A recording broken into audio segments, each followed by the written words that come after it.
Buddhist ceremony in the Theravada tradition, you see it is chaos. But it all works. I don't know why, but there's lots of food and there's lots of people. It's a celebration, which is wonderful. And one of the things, I don't know why I keep liking this, but every year, they do a celebration of the Katina robes, especially it's a royal robe this year. And so after lunch is completed, they do a circumambulation of the hall here. And all the Thai people, in the olden days, the Thais, no matter who they were, would do their little dancing as they went around. And they might think that's sensuous, but when you see the age of some of the people who are dancing around, it's so funny. But they just have a good time, and it's a celebration of doing something good for the temple. So that'll be happening tomorrow. And for those of you who can stay here, how many people are going to be staying? How many people going?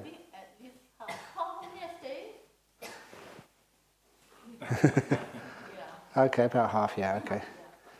So, and again, for the food, make sure you have a good breakfast, if they can still make you breakfast. Is there breakfast in the morning for the people here? Just toast. Okay, toast. Poor things. Some leftover porridge. Oh, leftover porridge, okay. And then after that, there'll be heaps and heaps and heaps and heaps and heaps and heaps of food afterwards. But it's like just managing to get it. There's obviously long queues, because a couple of thousand people at least on that day. And when they get their food, you have to go into the hall, and there's about, the tables are there, and there's maybe about, 6 or 7, 8 tables. And so the point is, you may see something, and not the table you're on, in another table, but no U-turns. So you go through and then out. Otherwise, there'll be just traffic jam in there. I told them to stick to one table and move up. Yeah, it's easy enough to say, but sometimes you're not looking this way and somebody goes another way. You try and make people happy, and again, you're going to be eating, those of you who leave, are going to be eating tomorrow evening somewhere. So it doesn't matter if you don't get a full mooncake, you don't get a full meal tomorrow, because you can pick up on that in the evening.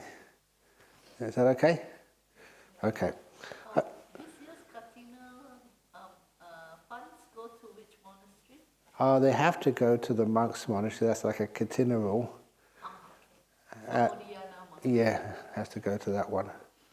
And so this year, I think I've already told you what we decided. Batmobile. My Batmobile, yeah. But if I can't get a Batmobile, then just another electric vehicle, yeah. They're very expensive over here because Australia is really behind the times with their cars. So sometimes, even if we want to get one, we have to wait and order it in and wait in the queue until it arrives here.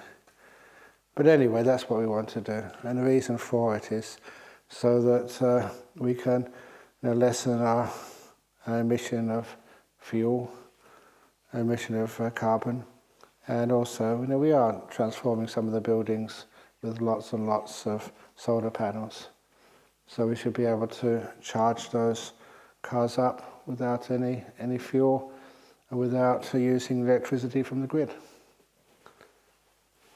I don't know, do you think that's a good idea? Yeah. Are they very popular in Singapore, the electric cars? They are starting to implement. Yeah. So we're trying to do our best. The trouble is, though, that some of those electric cars look very flash, very posh.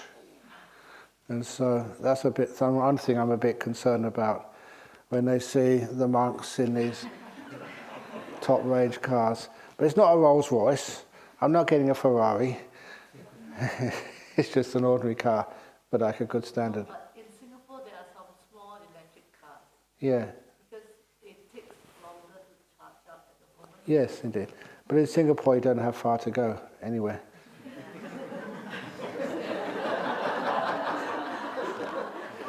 Over here, it's a long way to go. Okay, so let's start the questions. Okay, I just had a quick look through them. Last night I only left 3 in there.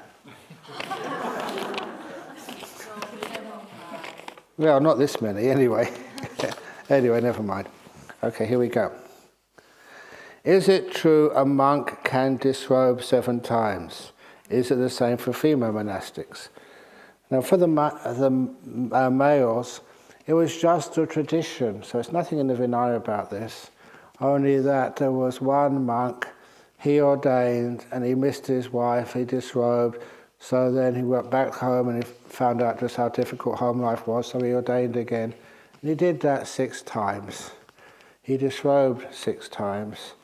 And the 7th time, he became a stream winner, and he went to the monastery and they said, we've had enough of you. And he said, no, I'm a stream winner now, so they ordained him. And that was the last time. That's just like a tradition. And I think for the nuns, I don't think there is. They can disrobe and then ordain again. There's no rules, Ajahn, in Vinaya, but I think in Mahayana the tradition is you cannot disrobe, only once. So it's a different tradition. Different tradition. So you're in the best tradition here, you can disrobe as much as you like. As long as you ordain afterwards. Very good. Ajahn, because it's so difficult to get the bikini ordination, I think most of Yeah. the time you can't easily. That's true, yes. Just because it's so rare. Yeah, indeed, yes. That's very true. So it's hard to get that bikini ordination, as you all know, so once you've got it, they are more valuable goods than the monks. So please preserve them. Thank you so much for this retreat centre, especially the beautiful lake. I go there almost every day to meditate, seeing nimittas every now and then. Also occasionally a pair of kangaroos hopping by, fishes and a duck swimming happily in the water. Never been so close to nature. Stillness, peaceful, tranquility, I think. No wonder nimittas appear. Excellent. That's very nice. Just one of the problems is, Venerable Seri, how long have you been staying here so far? It's about 8 months, 9 months? Close to 10. To 10 months, okay. How many times have you gone down by the lake? I think right now quite a number of times, but probably not. Not as much, yeah. 10 or 20. Because I've noticed that as well. The Bodhinyana monastery, very beautiful monastery, lots of nice little places you can go and sit. But I usually stay around my hut.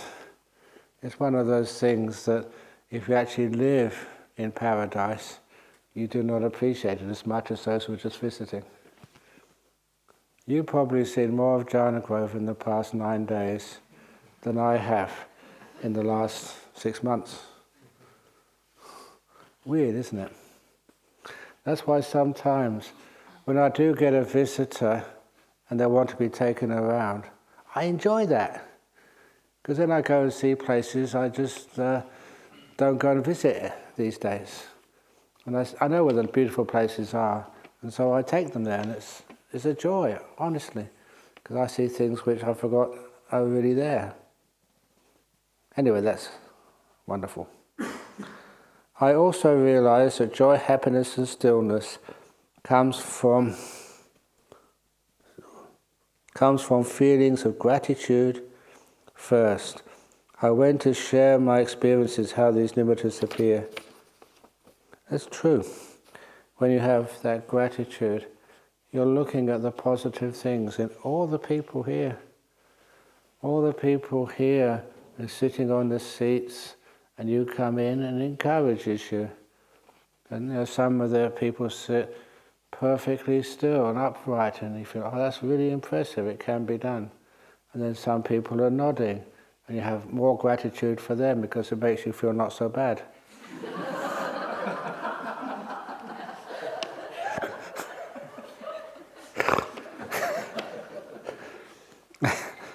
So the gratitude, you have like a joy and lightheartedness, the ability to laugh. Honestly, as I remember it, the first couple of days I taught here, you didn't laugh that much. But now, I can't stop you laughing. Is it the case that because the retreat is ended, that makes you more happy? Because I remember years ago seeing all these photos of people on retreats. And they said, look at them. You know, they went to one of these retreats and look how happy they are. I said, yes, because this is the last day of the retreat. I like to see photos done in the middle of the retreat. That's where you can find out whether it's a good retreat or not. Please help me understand Bodhisattvas versus Buddhas. My Tibetan friends want to be one, but my Buddhist fellowship friends want to be the other. That's very good. So we have the opportunities to be whatever you want. But the difference is, and of course I'm biased, I'm Theravada. I don't know if that's biased or whether it's true or whatever. But a bodhisattva, they always, one of the things they said, the bodhisattvas sacrifice their own enlightenment so they can serve other people. And like a Buddha, no, he lives, teaches, and then when he passes away, he's gone forever. Parinibbana. That's really selfish, some people would argue. Why do they, they got enlightened, they've made all these wonderful abilities, can't they stay a bit longer? And that's not really understanding. If you were very sick, say you had a heart disease or something, who would you like to do the heart transplant or the heart operation? Someone training or someone who's one of the best doctors in the hospital? Would you like to have a trainee do your heart operation? So the trainees, that's like the bodhisattva. They're not enlightened yet. They always say unenlightened bodhisattva. And they put off their enlightenment so they can sort of help others.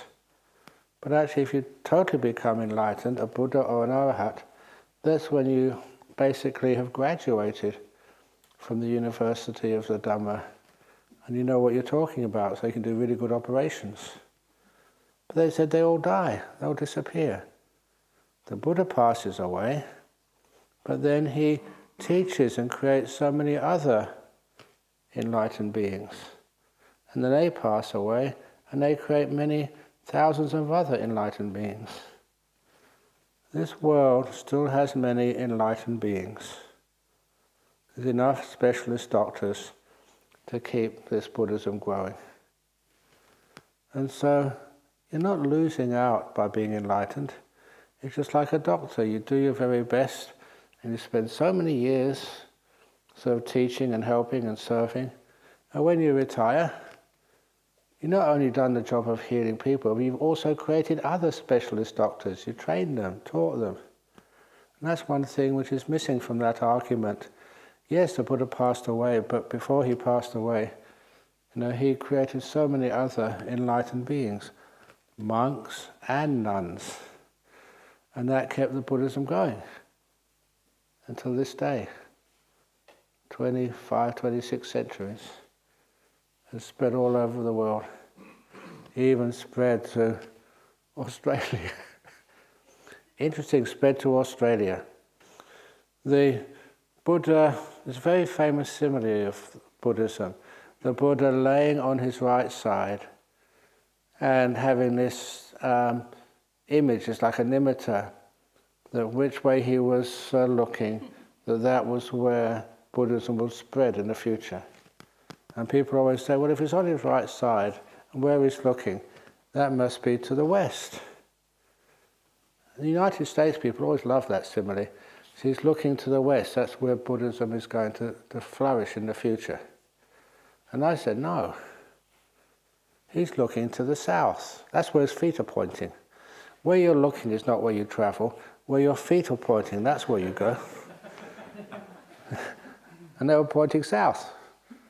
Where's south? Australia. So that was my interpretation of that simile. Feet pointing south means that's where it's going to travel. But look, yeah, How do you know his head was pointing north and the feet was pointing south? that was in the story. Head was, yeah. Was it in the Vinaya? I forget exactly where it was, but anyway, the feet were pointing north, and the head, yeah, and the feet were pointing south. So it's obvious to me. Another interesting thing, because I think I might have time this morning, that even on the east coast of Australia, they don't have monasteries like Bodhinyana and Dhammasara, monks and nuns in such a great number here, and a retreat centre like this.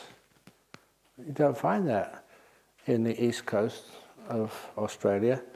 Why on the west coast of Australia? And I remember just reading an article about ancient times, about many, many centuries ago, thousands of years maybe, that India and Australia were one continent. They were together. Many years ago they separated. It was, I think, called Gondwana land or something. Yeah. And then they were together. And even now you check up with any geologists, and the rocks underneath Jhana Grove, Bodhinyana Monastery, Dhammasara, the rocks underneath there are exactly the same type of rock which is in the east coast of India. And we were together many years ago. And I did mention about Kassapa the Buddha. Maybe in those days that India and Australia were one continent. Not Sydney, that's way too far away. But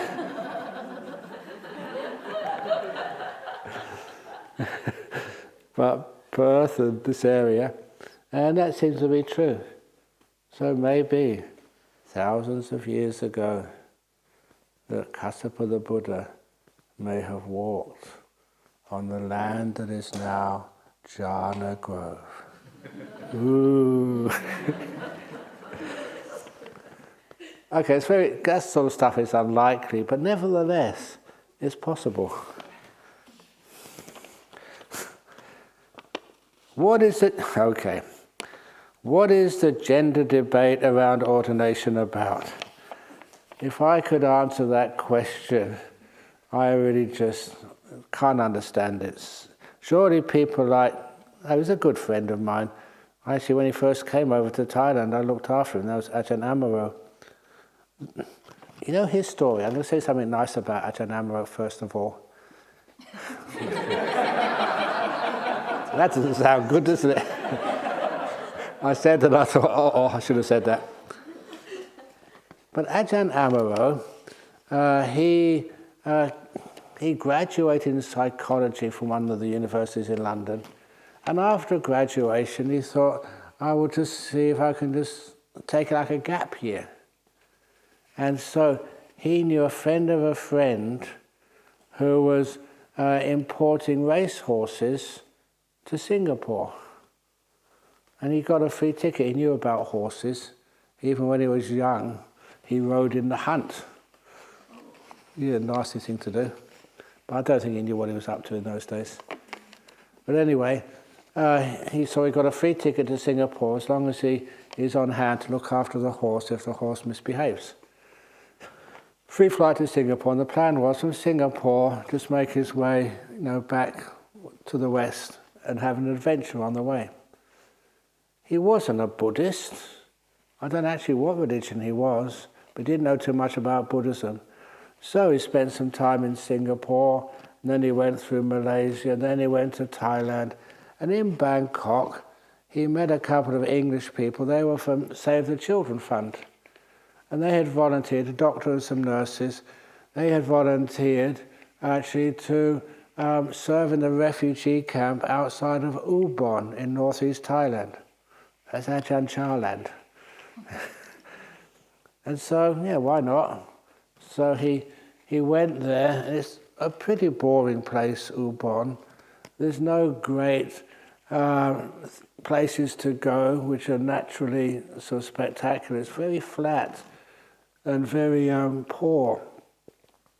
So he was in the refugee camp for a couple of days, just staying with the doctors, or actually outside, but visiting. And he was getting bored. Is there anything else to do up here? They said, well, there is some Western monks in this monastery, in the Wat Bar Nana Chat. He said, okay, I'll go and have a look. So they came up there, and he saw the monastery, and that's when he asked if he could stay the night. I said, yeah, sure. And this was someone who had no idea what Buddhism was. He stayed the night, and in the morning, he turned up at the morning meeting. He'd shaved his own hair off. He was bald, and he told the abbot, I want to ordain. That really was weird. Why do you want to ordain? You don't even know what Buddhism is. But he said, I want to ordain. So he did ordain. Never anybody was so, first off, just impressed with the monastery. So we ordained him, and then I did have to ask him in his training, which I was giving him, your lay name was Jeremy Horner. And Ajahn Chah can't pronounce Jeremy, so he called him Jeremy. And Jeremy meant axle grease.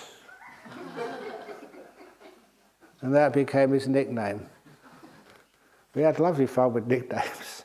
He became axle grease, so if ever you see him, say, hello Ajahn Venerable Axle Grease. Hopefully he will laugh, he'll remember that. But one of the best nicknames was one of the Japanese monks. His name was Shibahashi. That's right, Shibahashi. And when he ordained, Shibahashi was again too difficult to name, a Japanese name to pronounce. So Ajahn Chah called him Si Baht Ha Sip, which means like 4 baht 50 cents.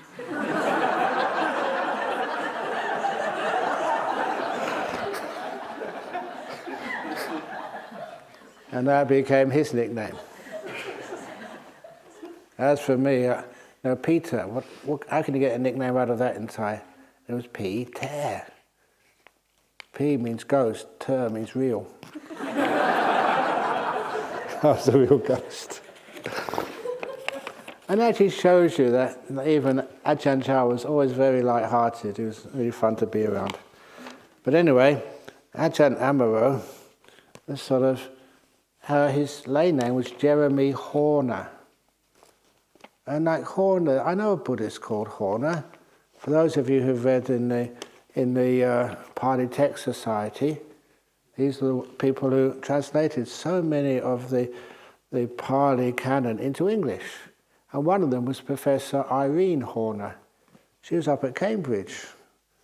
And I never met her when I was there because I was at that time into other things rather than studying Pali. But anyway, I asked him, do you know, are you related anyhow to Irene Horner, the professor of Pali at Newnham College? He said, no, never heard of her. But then it fascinated him as a member of his wider family, obviously, who was a Pali scholar, and he was now a monk. So when he went home, the reason he went home because his father had a heart attack. He survived that heart attack, but he went home just to make sure that his father was okay. So he asked his dad, do we know anyone called Irene, professor in Cambridge, Pali studies? And he said his father's face just froze. We don't talk about her. His father said, she was my sister, your auntie. So Ajahn Amaro's auntie was a very well-known Pali scholar. And so the father was just negative towards that type of religion, our religion.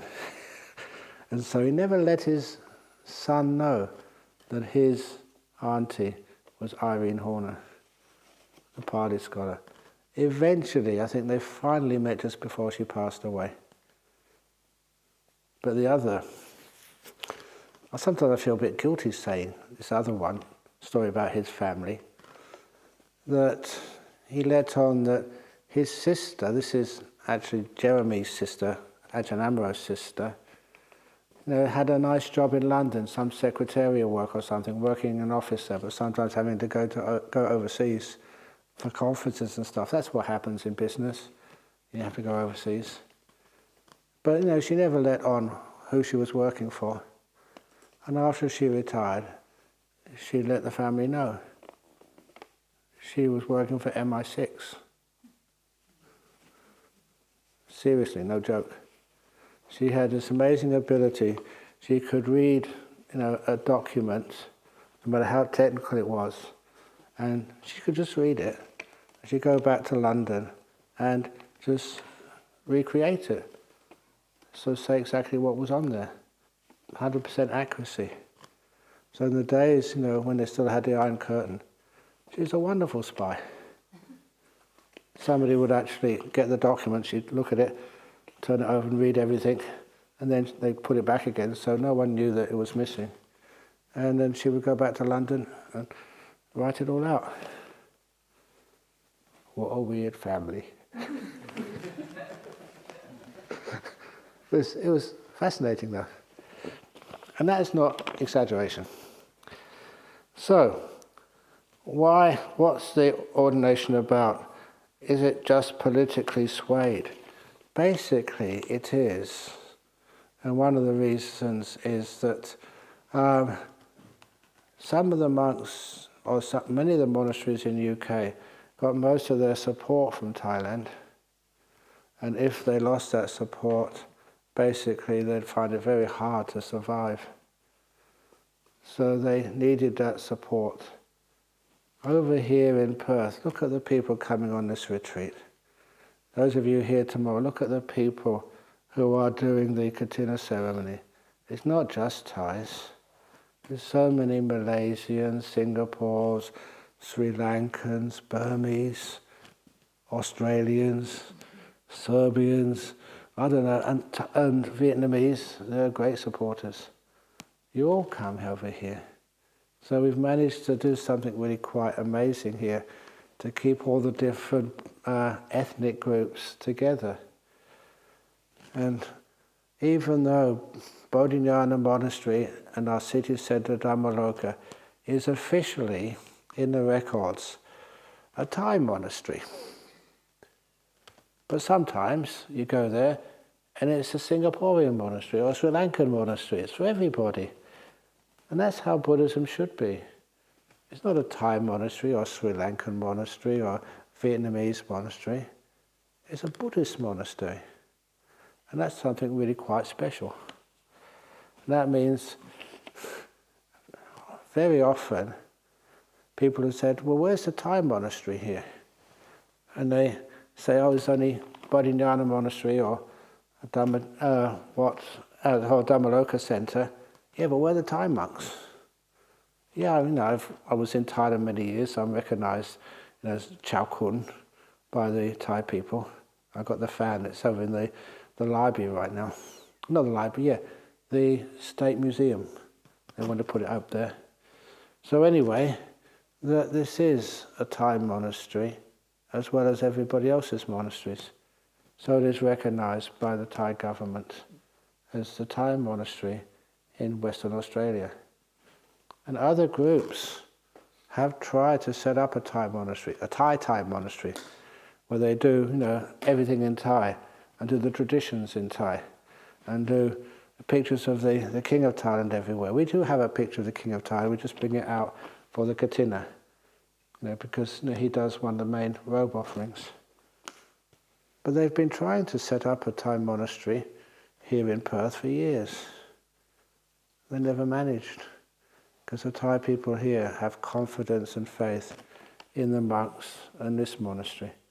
This is their monastery, and they're very, very happy with it. Not just happy with this monastery, but also happy with the bhikkhunis as well. They're kind of proud of it. We've done it, you ain't. So that's sometimes I feel very happy about that. That You know, you mentioned that you go to England and it's hard to get support from the Thais. But over here, you get support from the Thais.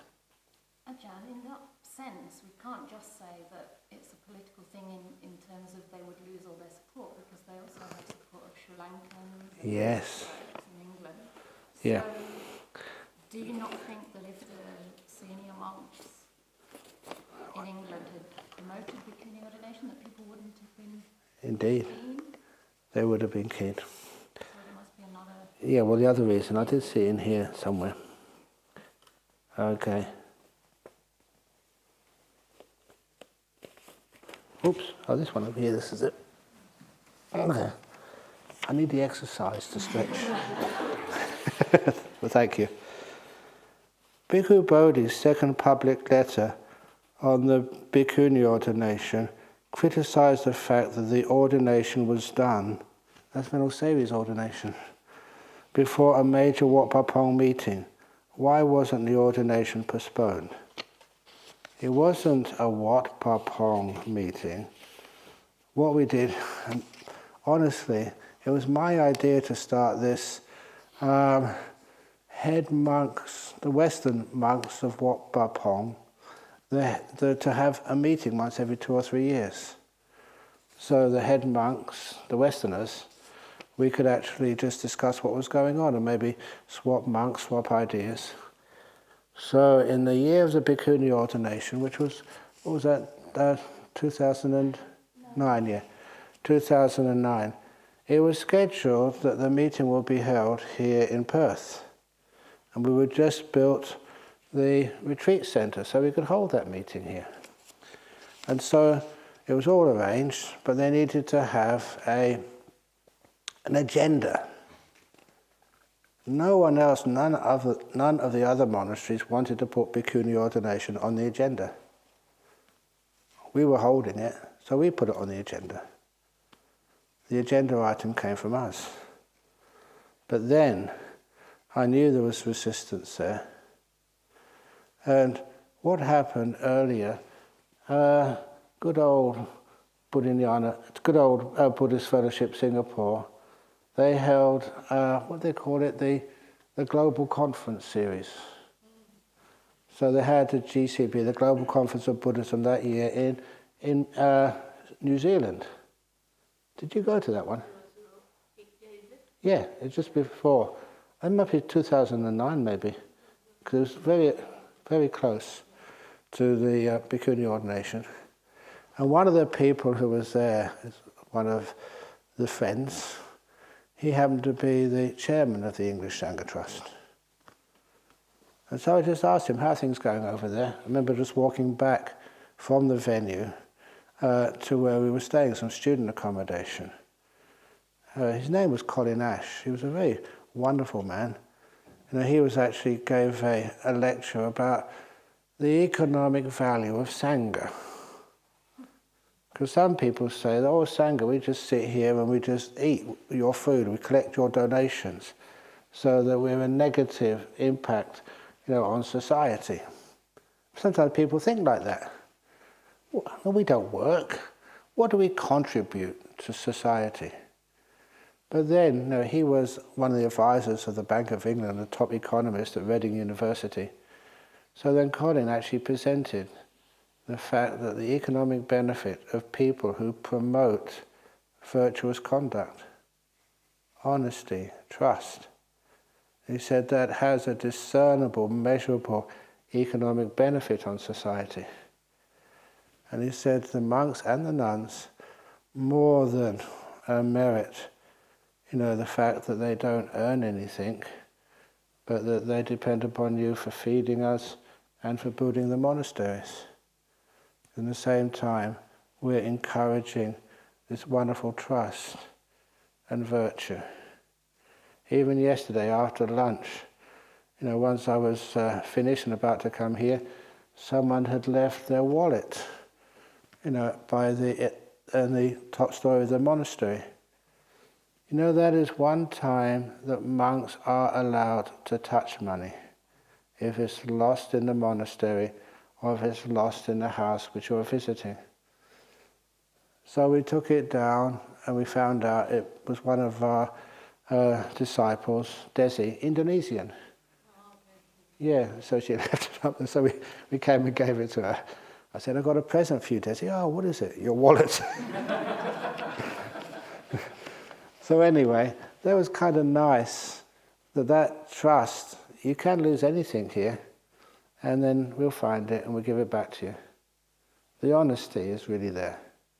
Even on one occasion, some years ago, there was a lady, a Thai lady, and this is Ajahn Jacko was here at the time, and she wanted to donate 50,000 Aussie dollars. It's a lot of money, especially those days, it must be about 20, 30 years ago, to build a stupa, a chaitya, in Bodhinyana Monastery.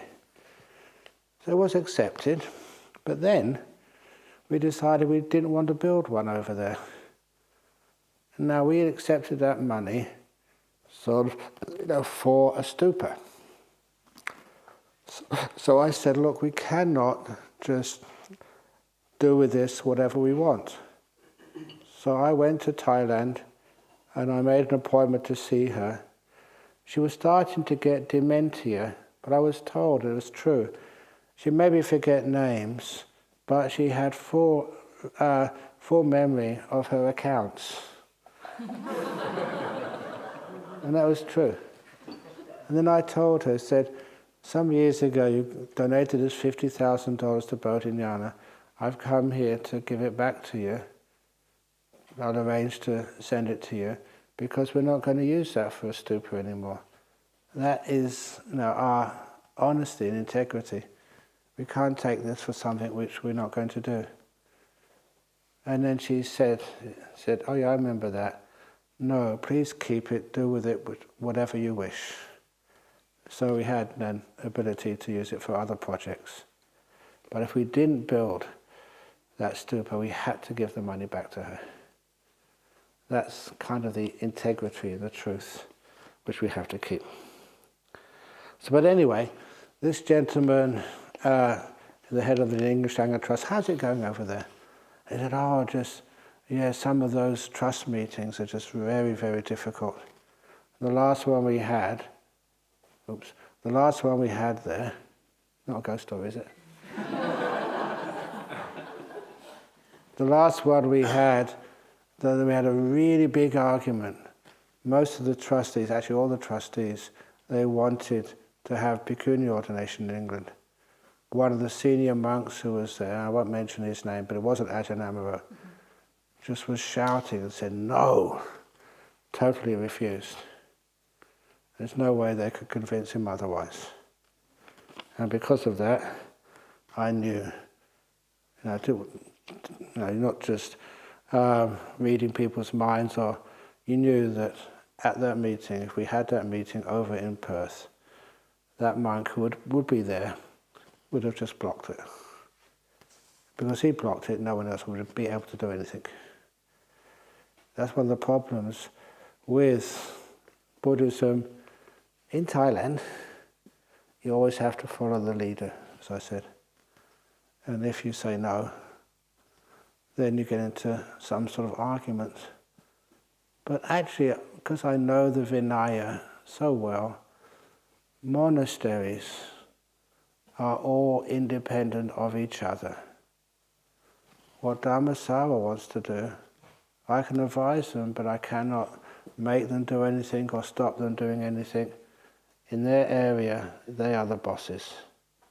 Not the head monk or the head nun, but just all the Sangha. That's how it should always work.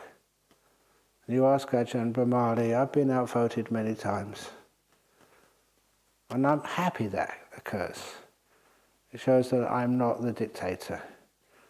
I'm not Ajahn, what's his name again, the Korean dictator? Kim Jong-un. I'm not Ajahn Kim Jong-un.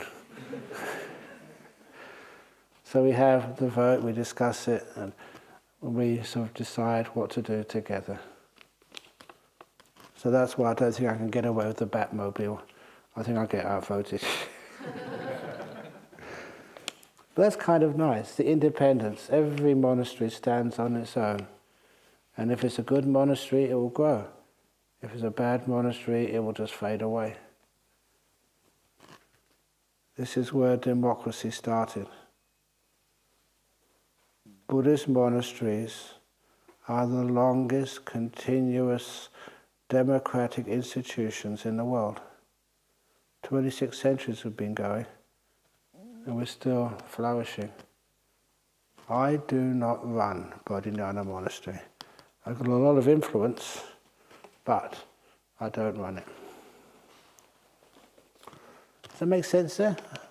An explanation? That is why, yes, there was a meeting. We proposed the agenda, but it never sort of was followed through because that particular item, we knew it was going to be blocked. So a joint meeting wasn't held. Wasn't held, yeah. In the sutras, it is described how joy leads to rapture, rapture to tranquility, tranquility to bliss, and bliss to samadhi, automatically. Can these positive feelings, mind states preceding the jhanas be felt simultaneously, or does one transform into the next when meditation deepens? One kind of transforms into the next, but when you have joy, rapture, tranquility, there's always some happiness there as well. It is as like I'm watching you. What am I focusing on? I'm focusing on who's wearing spectacles, who isn't. I'm still watching you, but I'm watching a particular part of you, the spectacles. So that's why when you are watching these states, sometimes joy stands out. That's a pit. Oh, what do you call it here? Joy, rapture, tranquility, bliss. The joy here is pamoja, yeah. Pamoja, it's joy. It's joy, it's joyful, but it's also like some faith as well. You know, when people get a lot of confidence in somebody, that really inspires them. Sometimes even just to see under some of the Anagarikas, not just Nicholas here, but people like, what's his name? Prashant. Every time he says, Ajahn Brahm, he just, and it's not over the top, it's just quite sweet and cute.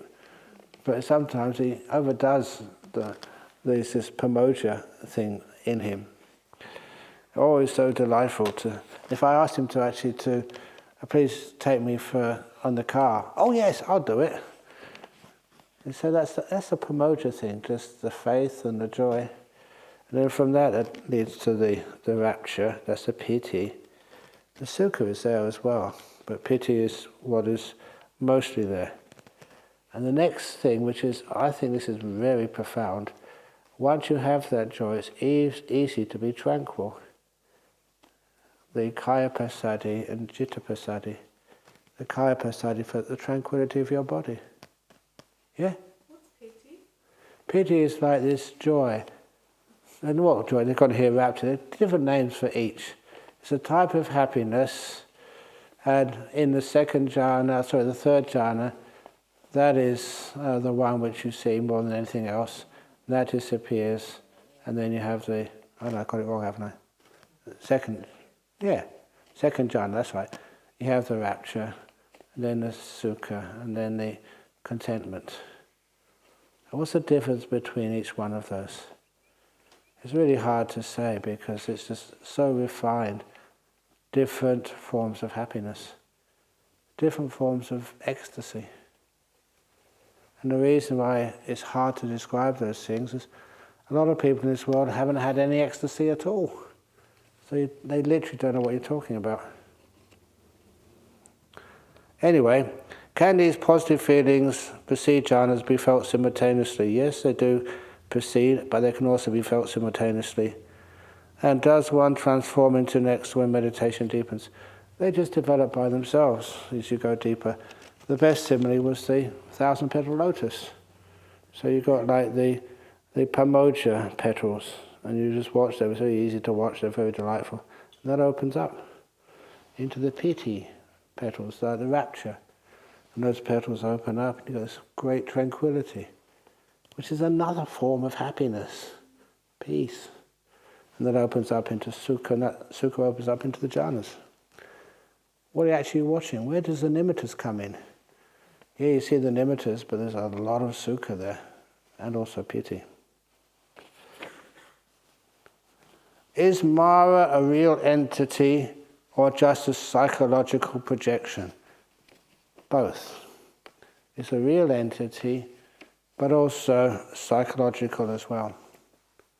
So we use it in both ways. It's one of the reasons why our city centre, Dhammaloka, we made sure we got that in a very appropriate suburb. No la Mara. It's English, no la Mara. If you don't know Singlish, when you put la on something, you know, it's an emphasizer. Okay, la? Yeah. No la. Mara. I think it was the chief priest, K.C. Dhammananda, pointed that out to us. It's a great place. No la, Mara. I've read translations that hatred is only overcome by love, while others say non-hatred, which is better. Love is much better. The reason is that non-hatred, it's like a synonym. It's just some of the times which they used the word non-hatred, and they meant metta, love. So more accurate translation is the love or loving kindness. Okay, we go again. Oh, that's the Ajahn Brahm one again. What's the gender debate around ordination about? Ajahn Brahm he's a good monk, but sometimes they're blocking this, and sometimes I wonder when some of the other monks, the elder monks, disappear, whether they'd be very easily changed to have the bhikkhuni ordination in Amavati. You don't think so? We'll see. The Metta Sutta says, wishing in gladness and in safety. Whose gladness and safety are they really referring to? All of us. May all beings be at peace. Aren't you a being? So you are a being. That's one of the reasons why many, many years ago, in Singapore, one of the Buddhists, they wrote a letter to me and they said, my son has just come out and said he's gay, what should I do? And I quoted the Metta Sutta. Whatever living beings there may be, whatever living beings, may they all be happy and well, safe and stuff. I said, that's the lovely thing about the Metta Sutta, it's trying to include everybody. Why are you sort of taking out your son's sexual or gender preference and just saying, yeah, I'll give loving kindness to everybody, but not you? That's not Buddhist. So it's wonderful to give love to all beings. And then also to you. You're a being as well. So may all beings be happy. So please don't forget to treat yourself equally as with all beings. If you give, you know that story, I don't think I've told it here, I may have, about the, when I give the marriage blessings, I look at the bride, you're a married woman now, you mustn't think of yourself. Oh yes, I understand that. You're a married man, you must not think of yourself. And in Australia, if it's an Australian man, he always pauses first. But eventually he gives it, okay, yes, I won't think of myself. And then looking at the guy, and from this day on, you must never think of her, your wife. And I look at her, and I tell the wife, and you mustn't think of him, your husband, from now on. And they're very respectful, so they don't say anything. When I first did that, I loved that occasion because they were just, what on earth is he saying? It doesn't make any sense. There's those moments of confusion where you have an opportunity to teach. And so I said, once you're married, you must never think of yourself, and you must never think of your partner. You must only think of us. You're in this together. Otherwise, in a relationship, if you think of your partner, you get burnt out after a while. There's nothing in it for you. You just give, give, give, give, give. But if you are selfish, of course, that's not a relationship at all. Just thinking, what can I get out of this? But when it's about us, you're in it together. You grow together. You make mistakes together. When you make mistakes together, you don't blame anybody. You blame us. We're in it together. And that changes the whole way that a relationship goes. And that's a good example of the wishing gladness and safety. You're included. May I be happy in the world, may she be happy in the world, may all the kangaroos and all of the people who don't like bhikkhunis to be ordained, may they all be happy in the world. No exception. Dear Ajahn, what is the meaning of the different finger signals in the Buddha statues? I know one, you may have seen, we haven't got one here, but usually in the standing statues, and they have their hands over here. Have you seen those? That is the hand signal for when you stand in a defensive wall in a football match and they're about to take the free kick.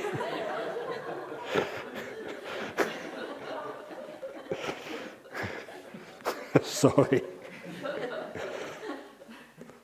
And this one over here, that is a policeman signal.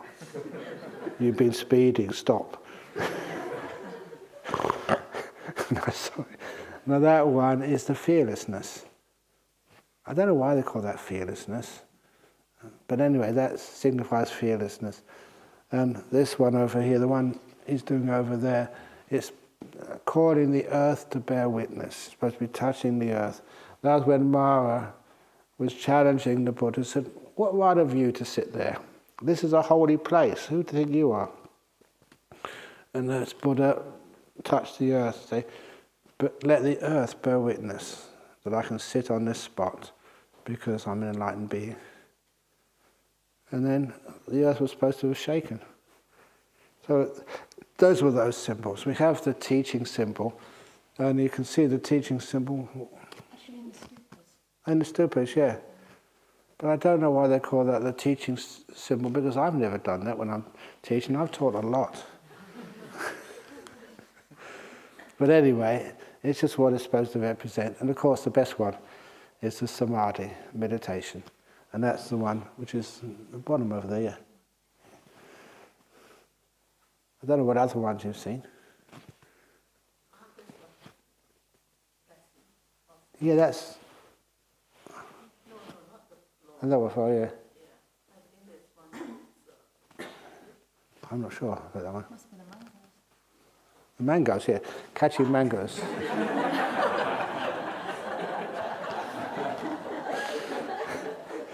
Okay. I'm almost finished now. What is the time frame between the Buddha Kassapa and our Buddha? You can't really tell for sure, but they always say in all of the all of the suttas and commentaries and Vinaya about this, they say that Buddha Kassapa was the previous Buddha and in the same eon. So it wasn't a previous eon. Even in Buddhism, they had life before the Big Bang. And there have been other eons. I don't know why we think that it's so special that we are in the only eon which ever existed. That never seems right to me.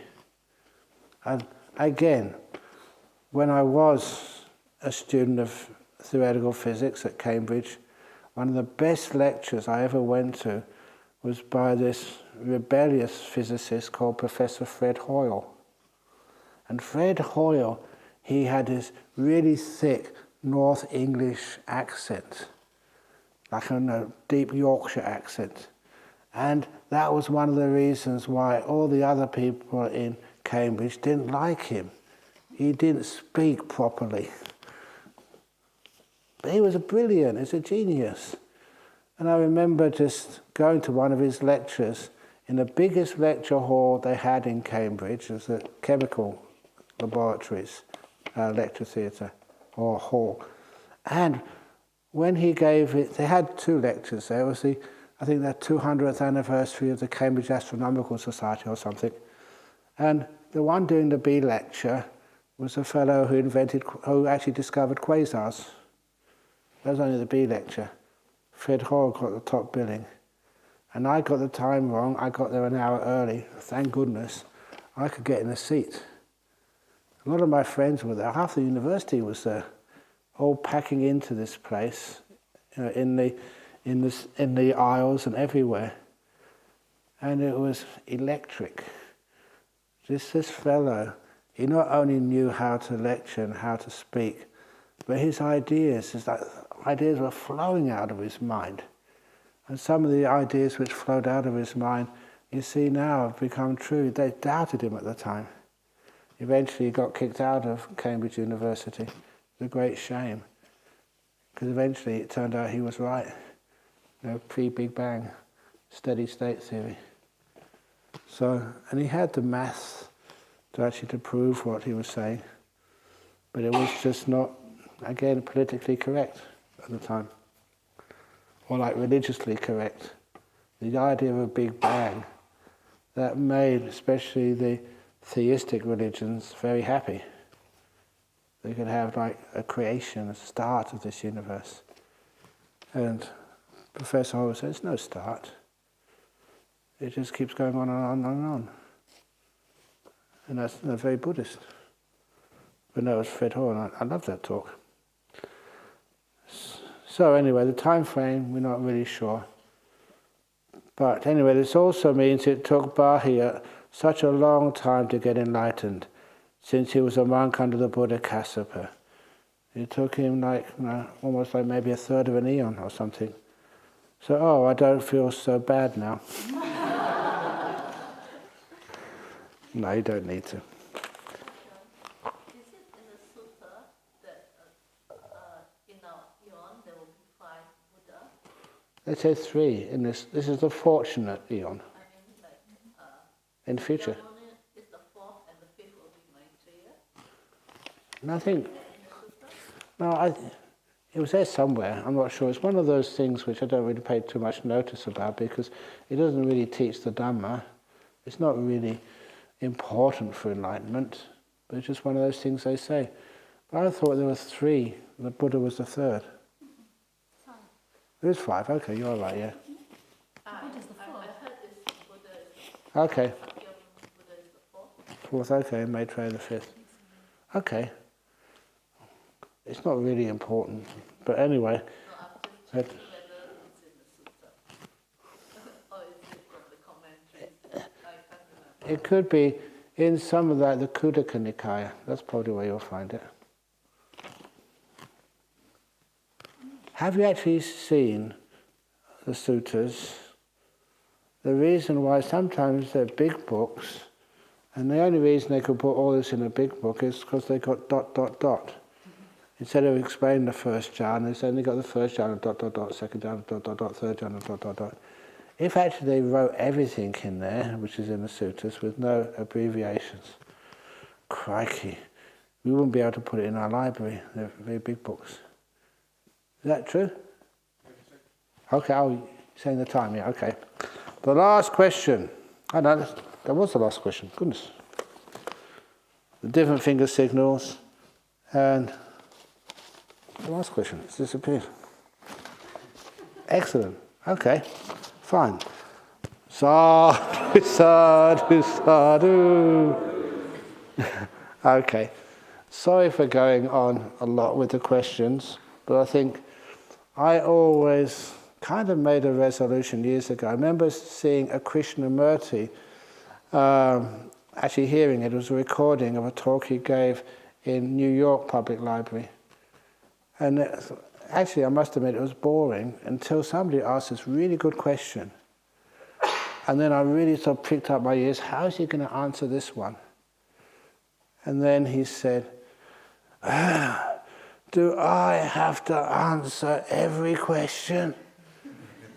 That was the only question which really had some meaning to it. And everybody laughed and he got out answering it. And I thought that was just unethical to do things like that. So these days, if you ask a question, honestly, I really try my best to answer it as best I know. So that's one of the reasons, thank you for letting me complete the questions which you put on a piece of paper in this session today. So now we're going to have a toilet break, if you wish. And after the toilet break, please don't wait for me to go out, because I'm not going to go to the toilet. I'm quite happy. If you wait for me to go out, you'll be waiting here until 10 o'clock, yeah. Oh, you can do better than that. Try again. Sadhu, sadhu, sadhu. Yes, better. So please, if you'd like to go to the toilet, please do so. And then come back in maybe a quarter of an hour's time, and we can do the loving kindness meditation. And if anybody wants to do a photograph, please come now.